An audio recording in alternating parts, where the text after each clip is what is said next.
Hello coders, तो स्वागत है आपका आज के एक और नए वीडियो में। तो आज के इस वीडियो में हम यहाँ पर चैप्टर 15 जो कि हमारा प्रेगनेंसी, चाइल्ड बर्थ और परफ्यूम से रिलेटेड है, इसका हम यहाँ पे पार्ट 3 यहाँ पे स्टार्ट करेंगे। तो आज के इस वीडियो में हम यहाँ पर हाई रिस्क प्रेगनेंसी, हाइपरटेंशन और कुछ हमारी जो गाइडलाइन है इसको हम यहाँ पे कवर करने वाले हैं। तो वीडियो को लास्ट तक जरूर देखना। तो चलिए शुरू करते हैं। तो सबसे पहले हमारे पास यहाँ पे गाइडलाइन है रूटीन आउटपेशेंट प्रीनेटल विजिट। ठीक है, तो रूटीन आउटपेशेंट प्रीनेटल विजिट का मतलब यहाँ पे क्या होगा, जब पेशेंट यहाँ पे क्या नॉर्मल क्लिनिकल चेकअप करवाने के लिए यहाँ पे पेशेंट जाती है, ठीक है, प्रेगनेंसी के दौरान। तो उस केस में हम यहाँ पे क्या Z34, ये जो हमारा कोड है जो कि बताता है encounter for supervision of normal pregnancy, ये वाला कोड हम यहाँ पे यूज़ करते हैं। ठीक है, अब ये वाला कोड हम तब यूज़ करेंगे जबकि पेशेंट को उस टाइम पे कोई करंट में कोई कॉम्प्लिकेशन ना हो। ठीक है, अगर कोई कॉम्प्लिकेशन होगी, ठीक है, रूटीन आउटपेशेंट प्रीनेटल विजिट के दौरान, ठीक है, तो उस केस में हम यहाँ पे क्या, ये जो हमारा कोड है Z34 हम यहाँ पे कोड नहीं करेंगे। ठीक है, तो आपको यहाँ पे चेक करना है कि जो अगर हमारी प्रीनेटल विजिट है उस टाइम पे उसको पेशेंट को कोई कॉम्प्लिकेशन तो नहीं है। ठीक है, अब अगर हम यहाँ पे का Z34 कैटेगरी का हम यहाँ पे कोड यूज़ कर रहे हैं, ठीक है, तो इसके बाद हम यहाँ पे का चैप्टर 15 से हम यहाँ पे कोई कोड यूज़ नहीं करेंगे। क्यों? क्योंकि जो हमारी प्रेगनेंसी है, जो हमारी प्रेगनेंटल विजिट है, वो हमारे यहाँ पे क्या नॉर्मल है, इसके लिए। नेक्स्ट है supervision of high risk pregnancy.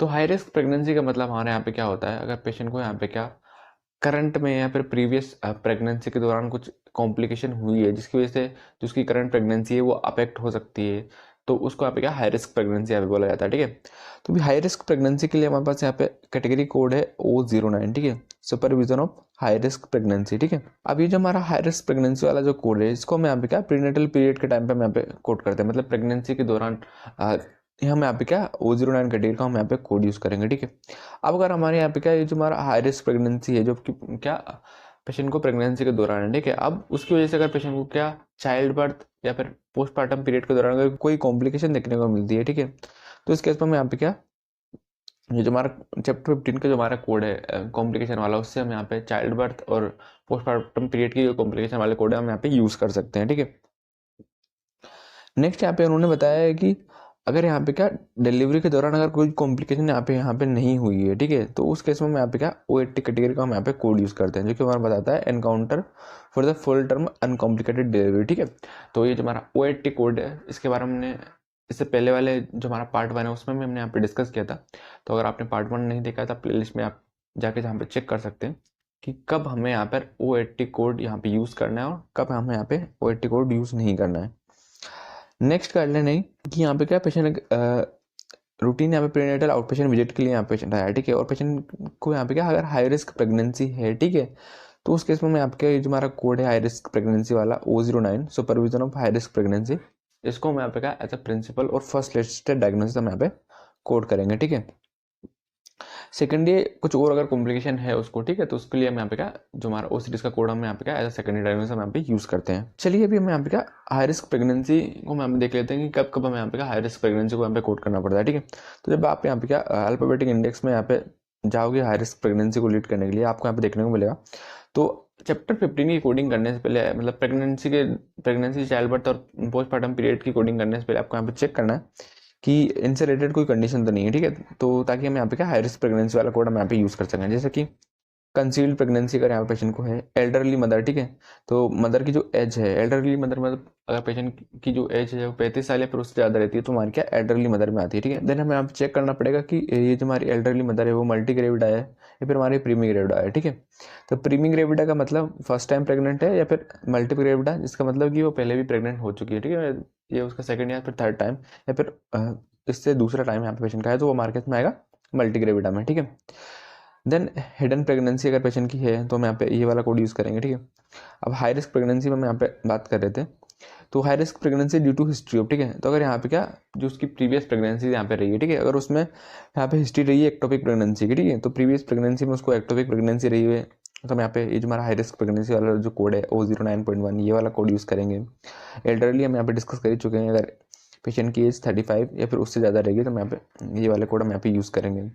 Grand मल्टीपैरिटी, ठीक है, तो ग्रैंड मल्टीपैरिटी का मतलब यहाँ पे क्या हो गया, अगर उसके यहाँ पे क्या इससे पहले वो 5 या फिर 5 से ज़्यादा बार प्रेग्नेंट हो चुकी है, ठीक है, तो हमारे केस में आता है ग्रैंड मल्टीपैरिटी में। ठीक है, इनफर्टिलिटी रही है उसकी लास्ट प्रेगनेंसी के केस में, इनसफिशिएंट प्रीनेटल केयर हमारे यहाँ पे रहा है, इन यूटेरो प्रोसीजर यहाँ पे हुआ है during previous pregnancy, in vitro fertilisation हुआ है, मोलार प्रेगनेंसी हुई है, मल्टीपल प्रीवियस प्रेगनेंसीज, ठीक है।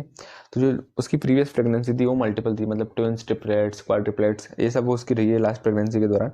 तब भी हम यहाँ पे क्या, ये जो हमारा हाई रिस्क प्रेगनेंसी वाला कोड है O09.4, ये वाला कोड हम यहाँ पे यूज़ करेंगे। ओल्डर मदर ये हम अभी डिस्कस कर ही चुके हैं।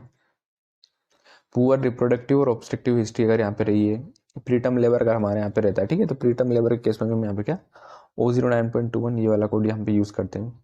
प्रीवियस न्यूनोटल डेथ, ठीक है, तो जो उसकी प्रीवियस प्रेगनेंसी रही थी, ठीक है, उस टाइम अगर जो बेबी है उसकी अगर डेथ हो गई थी, ठीक है, तो उस केस में हम यहाँ पे क्या, जो हमारा हाई रिस्क प्रेगनेंसी वाला जो कोड है हम यहाँ पे यूज़ करेंगे। सोशल प्रॉब्लम रही है, स्पेसिफाइड कंडीशन है नहीं, ठीक है, या फिर कुछ ऐसी स्पेसिफाइड कंडीशन है जो कि यहाँ पे हमें देखने को नहीं मिल रही है इस क्लासिफिकेशन में, तो हम यहाँ पे क्या, ये जो हमारा कोड है O09.89 ये वाला कोड हम यहाँ पे यूज़ करेंगे। Very young mother, young mother का मतलब अगर पेशेंट की जो एज है वो 16 साल से कम रहती है तो हमारे केस में आती है यंग मदर में, ठीक है। तो अगर यंग मदर भी हमारी क्या एक हाई रिस्क प्रेगनेंसी है, ठीक है, तो अगर पेशेंट की एज 16 साल से कम रहेगी तो हम यहाँ पे चेक करेंगे कि मल्टी ग्रेविड है या फिर प्रीमी ग्रेविड है, ठीक है। तो फर्स्ट टाइम प्रेग्नेंट है या फिर इससे पहले भी प्रेग्नेंट हो चुकी है, तो उसके अकॉर्डिंग हम यहाँ पे इन कोड में से हम यहाँ पे क्या कोड यूज़ करेंगे, ठीक है। चैप्टर 15 की कोडिंग करते टाइम आपको यहाँ पे चेक करना है कि पेशेंट की यहाँ पे एज कितनी है, ठीक है, पेशेंट की यहाँ पे हिस्ट्री क्या रही है हमारी प्रीवियस प्रेगनेंसी को लेकर, ठीक है, तो इसके अकॉर्डिंग आप यहाँ पे क्या हाई रिस्क प्रेगनेंसी को यहाँ पे कोड कर सकते हैं। नेक्स्ट है episode when no delivery occurs, ठीक है, तो हमारे पास यहाँ पे आईसीडी-10C में गाइडलाइन है, जब पेशेंट की यहाँ पे डिलीवरी होती है एनकाउंटर के दौरान और डिलीवरी नहीं होती तो हम यहाँ पे क्या कैसे प्रिंसिपल और फर्स्ट लिस्ट डायग्नोसिस को हम यहाँ पे कोड करना है, ठीक है। अब यहाँ पे पेशेंट आया है और एनकाउंटर के दौरान अगर यहाँ पे पेशेंट की कोई डिलीवरी नहीं होती है, ठीक है, तो इस केस में जो हमारी प्रिंसिपल डायग्नोसिस रहेगी वो हमारी वो कंडीशन रहेगी जिसकी वजह से पेशेंट यहाँ पे आया है, ठीक है। जो हमारा रीजन फॉर एनकाउंटर रहेगा, ठीक है, उसको हम यहाँ पे क्या एज अ प्रिंसिपल डायग्नोसिस में हम यहाँ पे कोड करेंगे, ठीक है। नेक्स्ट ये गाइडलाइन बोलती है कि अगर यहाँ पे क्या मल्टीपल कंडीशन है जिसकी वजह से यहाँ पे पेशेंट आया है, मतलब मल्टीपल कंडीशन की वजह से हमारे यहाँ पे रीजन फॉर एनकाउंटर हुआ है, ठीक है, तो यहाँ पे क्या कोई सी भी कंडीशन को हम यहाँ पे क्या एज अ प्रिंसिपल डायग्नोसिस हम यहाँ पे कोड कर सकते हैं। नेक्स्ट है व्हेन अ डिलीवरी ओकर्स, ठीक है, तो अगर यहाँ पेशेंट ऑब्स्टेट्रिक पेशेंट है और एडमिशन के दौरान अगर यहाँ पेशेंट की क्या डिलीवरी हो जाती है, ठीक है, तो इस केस में जो कंडीशन है जिसकी वजह से यहाँ पे पेशेंट आया है, ठीक है, उसको हम यहाँ पे क्या एज ए प्रिंसिपल डायग्नोसिस में हम यहाँ पे कोड करते हैं, ठीक है। अब अगर यहाँ पे क्या मल्टीपल कंडीशन है, ठीक है, जिसकी वजह से पेशेंट यहाँ पे क्या आया है, ठीक है, रीजन फॉर एनकाउंटर यहाँ पे हुआ है, ठीक है, तो इस केस में हम यहाँ पे क्या करेंगे, जो कंडीशन हमारी रिलेटेड टू डिलीवरी है, ठीक है, डिलीवरी से रिलेटेड कंडीशन हमारी जो रहेगी उसको मैं यहाँ पे क्या एज अ प्रिंसिपल डायग्नोसिस में हम यहाँ पे कोड करेंगे, ठीक है। वही हमने डिस्कस किया था जबकि पेशेंट की यहाँ पे डिलीवरी नहीं होती है, अगर मल्टीपल कंडीशन है जिसकी वजह से पेशेंट यहाँ पे आता है, ठीक है, तो उस केस में हम यहाँ पे क्या किसी को भी हम यहाँ पे क्या एज अ प्रिंसिपल डायग्नोसिस हम यहाँ पे कोड कर लेते थे। लेकिन जब हमारे यहाँ पेशेंट की यहाँ पे डिलीवरी हो जा रही है, ठीक है, और उस केस में अगर मल्टीपल कंडीशन है जिसकी वजह से पेशेंट यहाँ पे आया है, ठीक है, तो उस केस में जो हमारी प्रिंसिपल डायग्नोसिस रहेगी वो हमारी वो रहेगी जो कि हमारे यहाँ पे क्या डिलीवरी से रिलेटेड है। इसके बाद में जो भी अगर उसको डिलीवरी के दौरान जो कॉम्प्लिकेशन हुई, ठीक है, उसको मैं यहाँ पे क्या एज एडिशनल डायग्नोसिस हम यहाँ पे कोड करेंगे, ठीक है। तो डिलीवरी के दौरान उसको यहाँ पे क्या अनीमिया हो सकता है, लेसरेशन हो सकता है, ठीक है, तो अगर डिलीवरी से रिलेटेड अगर उसको कॉम्प्लिकेशन होगी, ठीक है, तो उसको मैं यहाँ पे क्या एज अ सेकेंडरी डायग्नोसिस हम यहाँ पे कोड करेंगे। नेक्स्ट यहाँ पे उन्होंने बताया स्पेसिफिकली फॉर हमारा सीजरियन डिलीवरी के लिए, ठीक है, तो अगर पेशेंट को यहाँ पे क्या सीजरियन डिलीवरी यहाँ पे हो रही है, ठीक है, और हमारे जो रीजन फॉर एनकाउंटर है वो हमारा वो कंडीशन है जिसकी वजह से सीजरियन डिलीवरी परफॉर्म करनी पड़ रही है, ठीक है, तो उस केस में जो हमारा रीजन फॉर एनकाउंटर जिसकी वजह से सीजरियन डिलीवरी हमारी परफॉर्म करनी पड़ रही है उसको हम यहाँ पे क्या एज अ प्रिंसिपल डायग्नोसिस हम यहाँ पे कोड करेंगे। जैसे कि अगर पेशेंट को यहाँ पे क्या ट्विंस या ट्रिपलेट्स है जिसकी वजह से यहाँ पे क्या सीजरियन डिलीवरी यहाँ पे करनी पड़ रही है, ठीक है, तो ये जो हमारा ट्विंस और ट्रिपलेट्स का जो हमारा कोड है, ठीक है, इसको हम यहाँ पे क्या एज अ प्रिंसिपल डायग्नोसिस में हम यहाँ पे कोड करेंगे, ठीक है।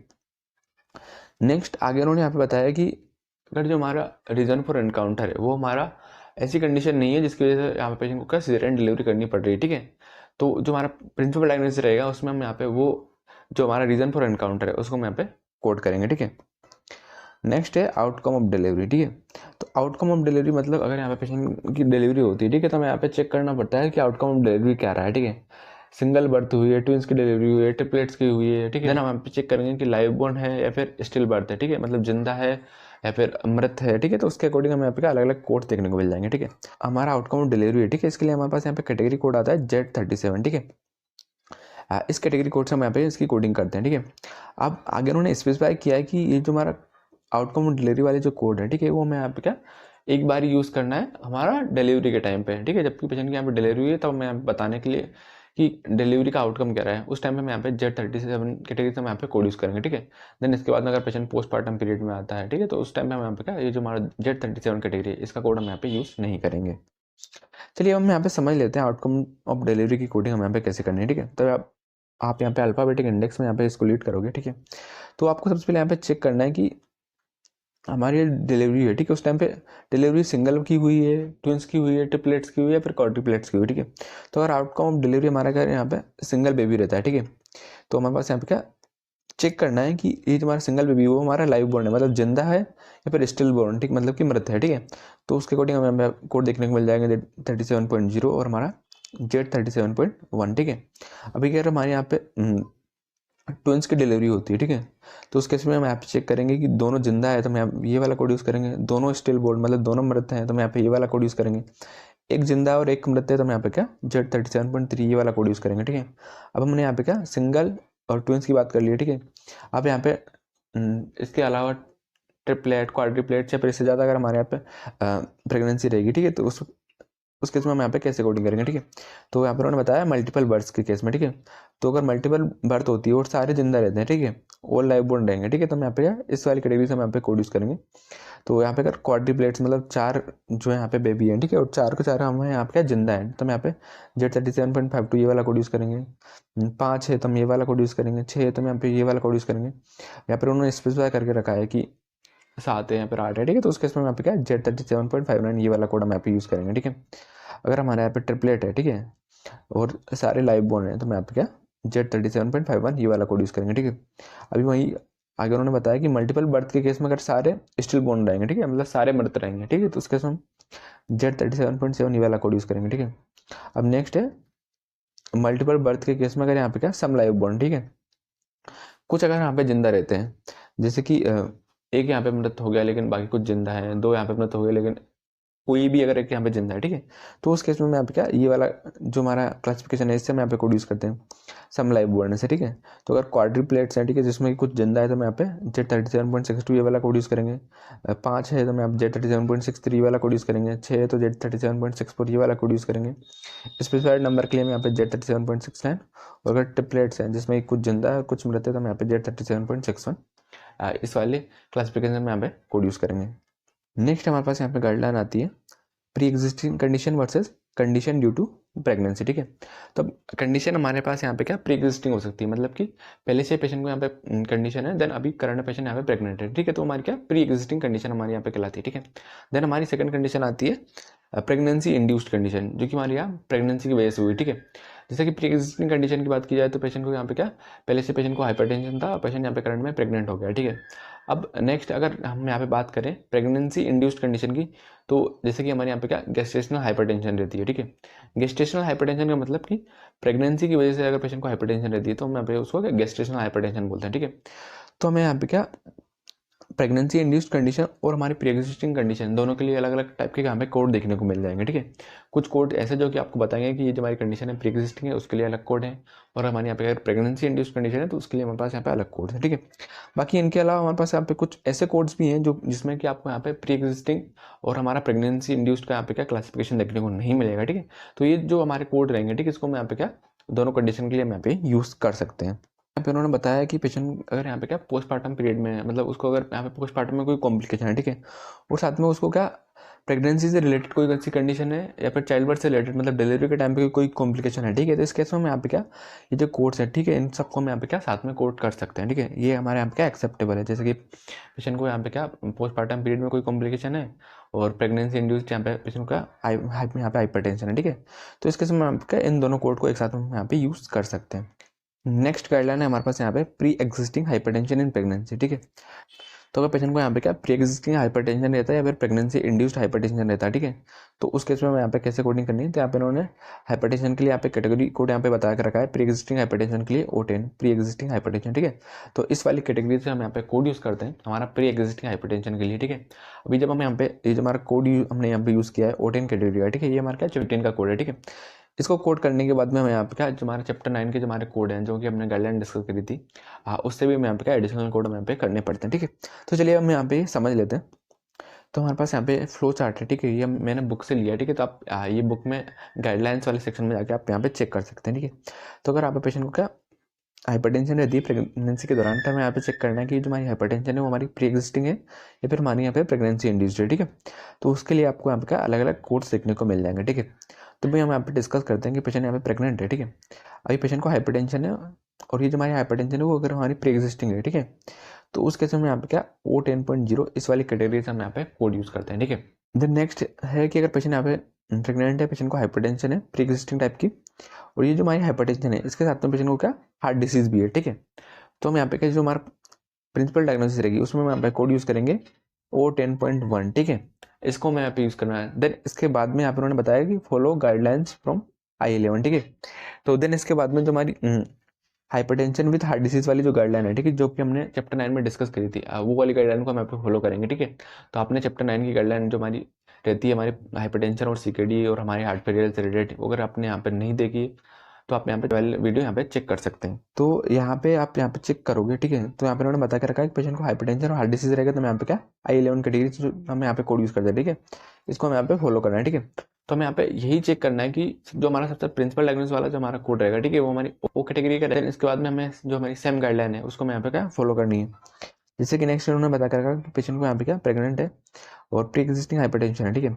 और ये जो हमारी हाइपरटेंशन है इसके साथ में पेशेंट को अगर CKD रहता है, मतलब क्रोनिक किडनी डिसीज रहेगा, ठीक है, तो हमारा जो प्रिंसिपल डायग्नोसिस रहेगी वो हमारी जाएगी O10.2 इस कैटेगरी से, ठीक है। देन इसके बाद में हम जो हमारी I12 कैटेगरी वाली जो गाइडलाइन है इसको हम यहाँ पे फॉलो करते हैं, हम यहाँ पे कोडिंग करेंगे, जिसमें अगर पेशेंट को CKD है तो हम यहाँ पे CKD की स्टेज भी हम यहाँ पे क्या स्पेसिफाई कर देते हैं। नेक्स्ट है hypertension with heart disease and chronic kidney disease, ठीक है। तो पेशेंट प्रेग्नेंट है और पेशेंट को प्री एग्जिस्टिंग हाइपरटेंशन भी है, हार्ट डिसीज भी है, और पेशेंट को यहाँ पे क्या CKD भी है, ठीक है। तो इसके उसमें जो हमारा प्रिंसिपल डायग्नोसिस रहेगी वो हमारी रहेगी O10.3 कैटेगरी से। देन इसके बाद में जो हमारी I13 कैटेगरी की जो हमारी गाइडलाइन थी जो कि हमने चैप्टर 9 में डिस्कस करी थी उसको हम यहाँ पे फॉलो करते इसकी कोडिंग करेंगे। नेक्स्ट है पेशेंट प्रेग्नेंट है, पेशेंट को हाइपरटेंशन है और साथ में क्या प्री एक्लम्प्सिया भी है, ठीक है। तो इस कंडीशन में मैं यहाँ पे जो हमारा प्रिंसिपल डायग्नोसिस रहेगी हमारी रहेगी O11 कैटेगरी से, ठीक है। तो O11 कैटेगरी से मैं यहाँ पे क्या प्रिंसिपल डायग्नोसिस में हम यहाँ पे कोड करेंगे। देन इसके बाद में जो हमारी O10 कैटेगरी की हमने अभी गाइडलाइन डिस्कस करी, ठीक है, इसको हम यहाँ पे फॉलो करेंगे, ठीक है। हम यहाँ पे चेक करेंगे कि पेशेंट को अगर हाइपरटेंशन विद हार्ट डिसीज है, ठीक है, तो हम यहाँ पे O10.1 ये वाला कोड हम यहाँ पे यूज कर रहे थे। हाइपरटेंशन विद CKD है तो हम जो हमारा O10.2 ये वाला कोड हम यहाँ पे यूज कर रहे थे, ठीक है। तो अगर पेशेंट को प्री एग्जिस्टिंग हाइपरटेंशन रहती है और साथ में क्या प्री एक्लम्प्सिया रहता है, ठीक है, तो हमें यहाँ पे क्या दो कोड हम यहाँ पे करने पड़ेंगे O सीरीज से। जो हमारा पहला कोड रहेगा वो हमारा रहेगा O11 कैटेगरी से। देन जो हमारा सेकंड कोड रहेगा वो हमारा रहेगा O10 कैटेगरी से, बताने के लिए कि पेशेंट को यहाँ पे क्या प्री एग्जिस्टिंग हाइपरटेंशन है, ठीक है, इन प्रेगनेंसी, ठीक है। देन जो हमारी सेम जो हमारी चैप्टर 9 वाली गाइडलाइन है वो तो मैं यहाँ पे क्या फॉलो करनी ही है, ठीक है। नेक्स्ट है प्रेगनेंसी इंड्यूस्ड, ठीक है। तो अगर पेशेंट को प्रेगनेंसी इंड्यूस्ड हाइपरटेंशन रहता है विदाउट सिग्निफिकेंट प्रोटीनूरिया, ठीक है, तो उस कंडीशन में यहाँ पे क्या O13 कैटेगरी से हम यहाँ पे कोड यूज करते हैं, ठीक है। अब यहाँ पे चेक करोगे तो यहाँ पे उन्होंने नहीं बताया कि हमें यहाँ पे क्या हाइपरटेंशन के लिए सेपरेटली कोड करना है, तो यहाँ पे हमें चैप्टर 9 की गाइडलाइन को यहाँ पे फॉलो नहीं करना है हमारा प्रेगनेंसी इंड्यूस्ड हाइपरटेंशन के केस में। पेशेंट प्रेग्नेंट है और पेशेंट को यहाँ पे क्या प्रेगनेंसी इंड्यूस्ड यहाँ पे हाइपरटेंशन है, ठीक है, माइल्ड टू मॉडरेट प्री एक्लम्प्सिया, ठीक है, तो उस केस में यहाँ पे क्या O14.0 ये वाला कोड हम यहाँ पे यूज करेंगे, ठीक है। पेशेंट को अगर यहाँ पे क्या सीवियर प्री एक्लम्प्सिया रहता है, ठीक है, प्रेगनेंसी के केस में, तो हम यहाँ पे क्या O14.1 ये वाला कोड हम यहाँ पे यूज करते हैं इस कैटेगरी से। देन अगर पेशेंट को क्या HELLP सिंड्रोम अगर हमारे यहाँ पे रहेगा प्रेगनेंसी के दौरान, तो हम यहाँ पे क्या O14.2 इस वाली कैटेगरी से हम यहाँ पे क्या कोड यूज करेंगे। तो चलिए अभी हम यहाँ पे क्या प्रैक्टिस सिनेरियोस को हम यहाँ पे डिस्कस कर लेते हैं। तो हमारे पास यहाँ पे सिनेरियो है, अ pregnant patient eight 10 weeks present for a routine prenatal visit during her previous pregnancy she had early pregnancy vomiting and the physician documents high risk pregnancy, ठीक है। तो यहाँ पे सबसे पहले हमें यहाँ पे चेक करना है कि वीक्स ऑफ गेस्टेशन कितने हैं, ठीक है। यहाँ पे उन्होंने स्पेसिफाई करके रखा है कि 10 वीक्स ऑफ गेस्टेशन यहाँ पे पेशेंट की एज है, ठीक है। अब यहाँ पे पेशेंट क्या रूटीन प्रीनेटल विजिट के लिए आया, ठीक है। उसने यहाँ पे बताया कि उसकी जो प्रीवियस प्रेगनेंसी थी उस टाइम पे पेशेंट को क्या वोमिटिंग यहाँ पे देखने को मिली थी अर्ली प्रेगनेंसी में, ठीक है। तो यहाँ पे फिजिशियन ने यहाँ पे डॉक्यूमेंट किया कि पेशेंट को यहाँ पे क्या हाई रिस्क प्रेगनेंसी है, ठीक है। तो अभी हमने हाई रिस्क प्रेगनेंसी की गाइडलाइन यहाँ पे डिस्कस करी है कि जो हमारी हाई रिस्क प्रेगनेंसी है, ठीक है, अगर पेशेंट को रहती है, ठीक है, तो उस केस में आप क्या O09 कैटेगरी से हम यहाँ पे कोड यूज करते हैं, ठीक है। तो यहाँ पे पेशेंट को क्या हाई रिस्क प्रेगनेंसी है यहाँ पे, क्योंकि फिजिशियन ने क्लियरली डॉक्यूमेंट कर दिया कि पेशेंट को क्या हाई रिस्क प्रेगनेंसी है, ठीक है। और पेशेंट की जो गेस्टेशनल एज है, ठीक है, वो हमारी क्या 10 वीक्स है, ठीक है। तो इसके लिए हम यहाँ पे कोड यूज करेंगे O09.891। क्यों? क्योंकि जो हमारा अर्ली वॉमिटिंग इन प्रेगनेंसी की जो हमारा हाई रिस्क कैटेगरी है, ठीक है, इसके लिए हमें यहाँ पे क्या कोई क्लासिफिकेशन देखने को नहीं मिलेगा। तो हम यहाँ पे क्या ये जो हमारा कोड है O09.891 ये वाला कोड हम यहाँ पे यूज कर रहे हैं किसके लिए, हमारा स्पेसिफाइड NEC मतलब अदर स्पेसिफाइड कॉम्प्लिकेशन के लिए। नेक्स्ट हम यहाँ पे क्या Z3A.10 ये वाला कोड हम यहाँ पे यूज़ कर सकते हैं हमारा वीक्स ऑफ गेस्टेशन के लिए। नेक्स्ट एग्जाम्पल है, gravid patient at 12 weeks present for a routine prenatal visit. The patient had preeclampsia on her previous pregnancy and the physician documents high risk pregnancy. She has blood work taken on this visit and is found to be anemic. The physician prescribe an iron supplement, ठीक है। तो यहाँ पे patient का 12 week pregnant है, ठीक है, और पेशेंट यहाँ पे क्या रूटीन प्रीनेटल विजिट के लिए यहाँ पे पेशेंट आई है, ठीक है। तो यहाँ पे भी पेशेंट क्या रूटीन प्रीनेटल विजिट के लिए आई है, ठीक है। तो हमने अभी गाइडलाइन डिस्कस करी थी जबकि पेशेंट क्या रूटीन प्रीनेटल विजिट के लिए आती है, ठीक है। और उस टाइम अगर आपको कोई कॉम्प्लिकेशन रहती है तो हम यहाँ पे क्या ये जो हमारा Z3-4 वाला जो हमारा कोड था, ठीक है, इसको हम यहाँ पे यूज़ नहीं करते हैं, ठीक है। और ये वाला जो हमारा सिनेरियो था, ठीक है, इसके केस में भी यहाँ पेशेंट को क्या हाई रिस्क प्रेगनेंसी थी, ठीक है। तो इसलिए हमने यहाँ पे ये जो हमारा Z3-4 कैटेगरी का जो हमारा कोड है रूटीन प्रीनेटल विजिट वाला हूँ हमने यहाँ पे यूज़ नहीं किया है, ठीक है। अभी ये जो हमारा सिनेरियो है इसमें भी यहाँ पेशेंट को क्या प्री क्लम्स यहाँ पे देखने को मिला था प्रीवियस प्रेगनेंसी के दौरान, ठीक है। तो यहाँ पे जो फिजिशियन है उसने यहाँ पे डॉक्यूमेंट किया कि पेशेंट को क्या हाई रिस्क प्रेगनेंसी है, ठीक है। आगे चल के जब ब्लड वर्क किया गया तो ये मालूम चला कि पेशेंट को क्या अनेमिक, मतलब पेशेंट को यहाँ पे क्या अनेमिया है, ठीक है। तो फिजिशियन ने यहाँ पे क्या आयरन सप्लीमेंट यहाँ पे उसको प्रेस्क्राइब किए। तो फिजिशियन डॉक्यूमेंट क्या है पेशेंट को हाई रिस्क प्रेगनेंसी, ठीक है। तो हाई रिस्क प्रेगनेंसी के लिए मैं यहाँ पे क्या O09 कैटेगरी से हम यहाँ पे कोड यूज़ करते हैं, ठीक है। यहाँ पे भी यहाँ पे क्या स्पेसिफाई करके रखा कि उसको प्रीवियस प्रेगनेंसी के दौरान प्री एक्लम्सिया था, ठीक है। तो हाई रिस्क प्रेगनेंसी में जब आप लीड करने जाओगे तो आपको प्री एक्लम्सिया करके कोई यहाँ पे क्लासिफिकेशन देखने को नहीं मिलेगा। तो मैं यहाँ पे क्या जो हमारा अदर स्पेसिफाइड कॉम्प्लिकेशन है इसका हम यहाँ पे कोड यूज़ करते हुए O09.891 ये वाला कोड हम यहाँ पे यूज़ करेंगे, ठीक है। अभी नेक्स्ट क्या है कि पेशेंट को यहाँ पे क्या अनीमिया है, ठीक है। ब्लड वर्क के दौरान पेशेंट को मालूम चला था कि पेशेंट को क्या अनीमिया है, ठीक है। तो अगर आप यहाँ पे कोड लीड करोगे प्रेगनेंसी कॉम्प्लिकेटेड बाय अनीमिया तो हमें यहाँ पे कोड देखने को मिलेगा O99.011, ठीक है। तो ये जो हमारा प्रेजेंट कोड है O99 यहाँ पे आपको कन्वेक्शन नोट देखने को मिल जाएगा कि यूज़ एडिशनल कोड। तो हमें आपका यूज़ एडिशनल कोड हमें यहाँ पे यूज़ करना है ये बताने के लिए कि जो हमारी कंडीशन कौन सी है, ठीक है।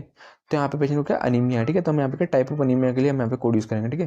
तो यहाँ पे क्या उन्होंने ओनली अनीमिया स्पेसिफाइड करके रखा है तो हम यहाँ पे D64.9 हम यहाँ पे कोड यूज़ करेंगे, ठीक है। नेक्स्ट हमें यहाँ पे क्या ये जो हमारा वीक्स ऑफ गेस्टेशन है इसके लिए हम यहाँ पे कोड यूज़ करना है तो हम यहाँ पे Z3A.10 ये वाला कोड हम यहाँ पे यूज़ करेंगे क्योंकि पेशेंट यहाँ पे क्या 12 वीक प्रेग्नेंट है, ठीक है।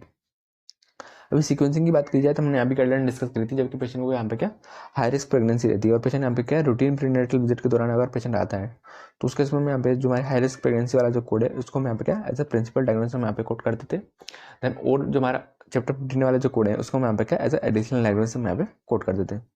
नेक्स्ट एग्जाम्पल हम यहाँ पे डिस्कस करते हैं, a pregnant patient at 13 weeks present to the ER with dehydration related to the hyperemesis gravidum. The physician in the ER discovers that the patient has pregnancy induced hypertension. और यहाँ पे आगे चल के पेशेंट को क्या एडमिट कर लिया, ठीक है।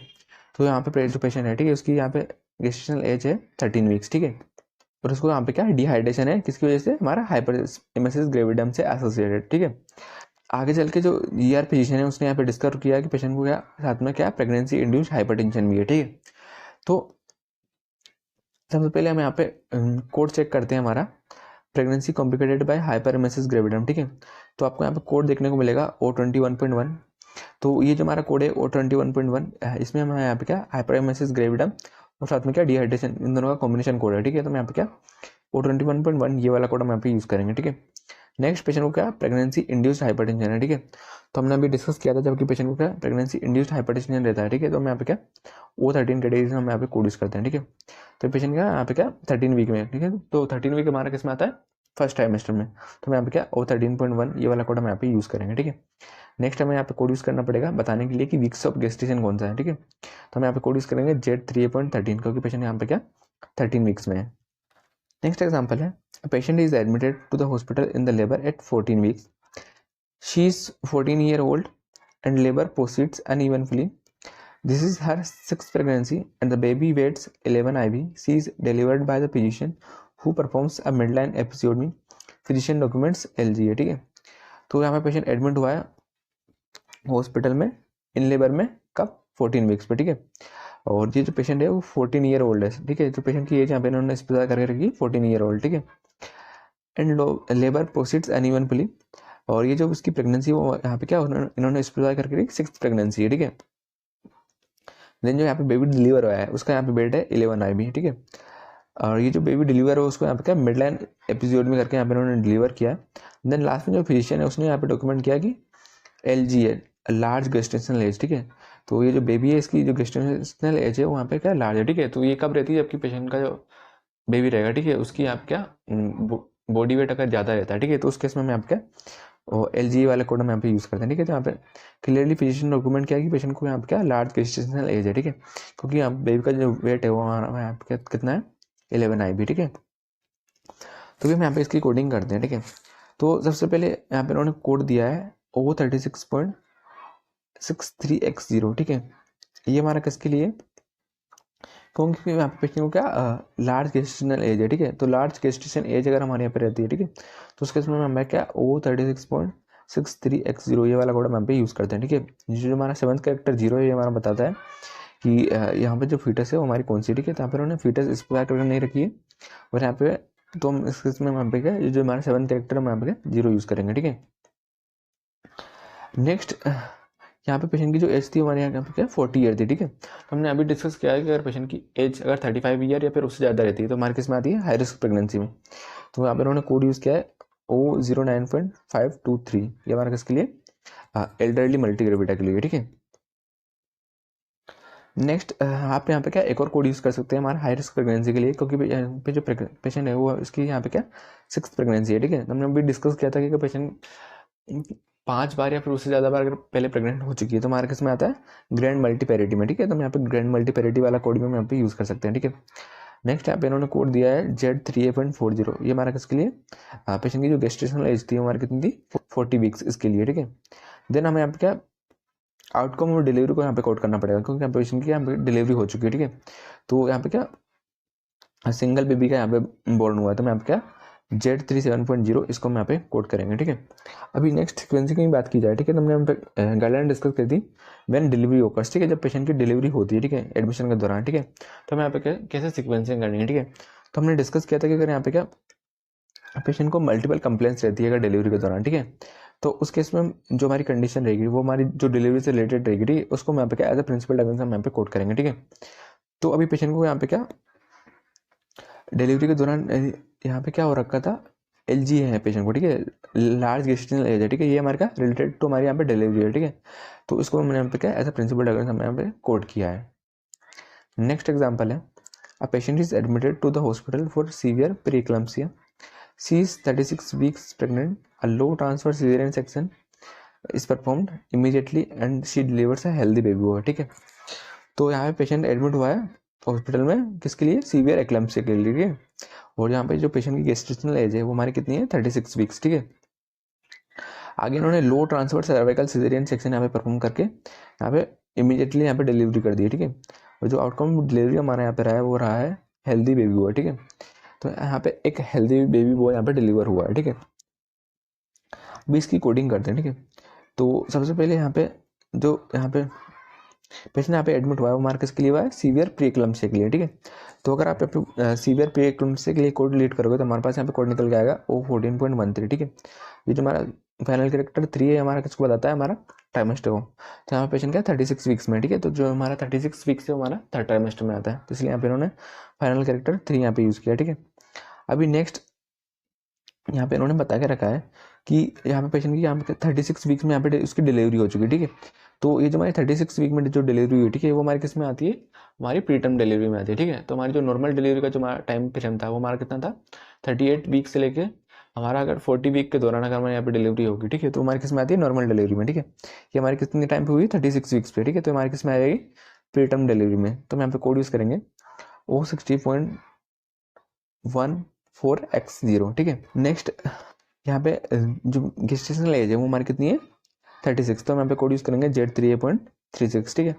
नेक्स्ट हमें यहाँ पे कोड यूज़ करना पड़ेगा आउटकम डिलीवरी के लिए, ठीक है। तो यहाँ पे आउटकम डिलीवरी हमारे यहाँ पे क्या निकला है पेशेंट की यहाँ पे क्या हेल्दी बेबी बोर्न यहाँ पे डिलीवर हुआ है, ठीक है, एक। तो मैं कोड यूज़ करेंगे Z37.0। नेक्स्ट हमने गाइडलाइन डिस्कस करी थी, ठीक है, कि अगर पेशेंट की यहाँ पे क्या सीरियन डिलीवरी हमारे यहाँ पे होती है, ठीक है, और जो हमारी चीफ कंप्लेंट रहती है जो हमारे रीजन फॉर एनकाउंटर रहेगा वो हमारा related to the performing of caesarean section, मतलब जिसकी वजह से सीजरियन सेक्शन यहाँ पे परफॉर्म करना पड़ रहा है, अगर वो हमारा चीफ कंप्लेंट रहता है तो उसको मैं यहाँ पे क्या एज अ प्रिंसिपल डायग्नोसिस में यहाँ पे कोट करते हैं, ठीक है। तो यहाँ पे पेशेंट का सीवियर एक्लम्सिया में आया था, ठीक है, वो इसी वजह से पेशेंट को यहाँ पे क्या सीजरियन सेक्शन यहाँ पे परफॉर्म करना पड़ा था। तो यहाँ पे उन्होंने O14.13 इसको एज अ प्रिंसिपल डायग्नोसिस यहाँ पे कोट किया है। नेक्स्ट है A pregnant woman at 39 weeks present to the hospital for delivery of known quadruplets. She is taken to the operating room for a cesarean section. As the babies are delivered, it is discovered that one has died in utero. ठीक है, तो यहाँ पे जो patient है, ठीक है, उसकी गेस्टेशनल एज है यहाँ पे 39 वीक्स, ठीक है। यहाँ पे आगे उन्होंने बताया भी है कि जो पेशेंट है यहाँ पे उसका क्या क्वाड्रिप्लेट्स की कंडीशन है, ठीक है। यहाँ पे पेशेंट को यहाँ ऑपरेटिंग रूम में यहाँ पे ले जाया गया है और सी सेक्शन यहाँ पे परफॉर्म किया गया है, ठीक है।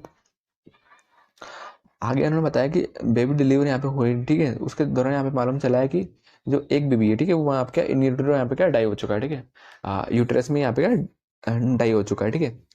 तो भी हम यहाँ पे कोड चेक करते हैं, ठीक है। तो सबसे पहले यहाँ पर उन्होंने कोड दिया है O30.203, ठीक है। ये जो हमारा कोड है O30.203, ये हमारा किसके लिए, क्योंकि यहाँ पे जो पेशेंट है, ठीक है, वो यहाँ पे हॉस्पिटल में आया है क्वाड्रिप्लेट्स के लिए, ठीक है। तो क्वाड्रिप्लेट्स के लिए अगर आप कोड चेक करोगे तो मैं यहाँ पे कोड निकल के आएगा O30.203, ठीक है। नेक्स्ट आगे चल के जब यहाँ पे डिलीवरी हो रही थी तो यहाँ पे मालूम चला था कि एक फिटनेस यहाँ पे क्या इन यूटेरो यहाँ पे डाई हो चुकी थी, ठीक है। तो उसके लिए हम यहाँ पे कोड यूज करेंगे O36.4XX0, ठीक है। और ये जो हमारा 7th कैरेक्टर है हमारा बताता है कि फिटनेस कौन सी है, ठीक है। तो यहाँ पे फिटनेस को यहाँ पे इन्होंने स्पेसिफाई करके नहीं रखा है, तो यहाँ पे क्या जो हमारा 7th कैरेक्टर रहेगा वो हमारा यहाँ पे क्या 0 रहेगा, ठीक है। वीक ऑफ गेस्टेशन के लिए हम यहाँ पे कोड यूज करें, तो यहाँ पे इन्होंने कोड यूज किया है Z38.39, ठीक है, क्योंकि 39 वीक्स पे यहाँ पे पेशेंट के यहाँ पे डिलीवरी हुई है, ठीक है। नेक्स्ट आउटकम डिलीवरी हम यहाँ पे कोड करेंगे, ठीक है। तो हमें यहाँ पे कोड करना पड़ेगा Z37.62। क्यों, क्योंकि यहाँ पे ये जो हमारे क्वाड्रिप्लेट्स है, ठीक है, इसमें से हमारा जो एक जो हमारी फिटनेस है हमारे यहाँ पे क्या डेड हो चुकी है, ठीक है। तो हम यहाँ पे कोड यूज करेंगे Z37.62। अभी नेक्स्ट यहाँ पे अगर सीक्वेंसिंग की बात की जाए, ठीक है, तो यहाँ पे पेशेंट की क्या सीजरियन सेक्शन यहाँ पे परफॉर्म करनी पड़ रही है, ठीक है। और नेक्स्ट जो हमारी सीजरियन सेक्शन हमारी जो परफॉर्म करनी पड़ रही है हमारे यहाँ पे हमारी चीफ कंप्लेंट है वो हमारे यहाँ पे अगर उससे रिलेटेड रहती है, ठीक है, तो हम यहाँ पे क्या उसको एज अ प्रिंसिपल हम यहाँ पे कोट करते हैं, ठीक है। तो यहाँ पे पेशेंट को क्वाड्रिप्लेट्स के लिए यहाँ पे पेशेंट आया था, ठीक है, और इसी के लिए यहाँ पे क्या सीजरियन सेक्शन यहाँ पे परफॉर्म करना पड़ा, ठीक है। तो इन्होंने जो हमारा O30.203 इसको एज अ प्रिंसिपल डायग्नोसिस में यहाँ पे इन्होंने कोट किया है। उम्मीद करता हूं आज का ये वीडियो आपको पसंद आया होगा। तो अगर आपको इस वीडियो से रिलेटेड, हमारा आईसीडी से रिलेटेड, सीपीटी से रिलेटेड या फिर सीपीसी एग्जाम से रिलेटेड अगर आपको कोई भी डाउट है तो आप यहाँ पर कमेंट में पूछ सकते हैं।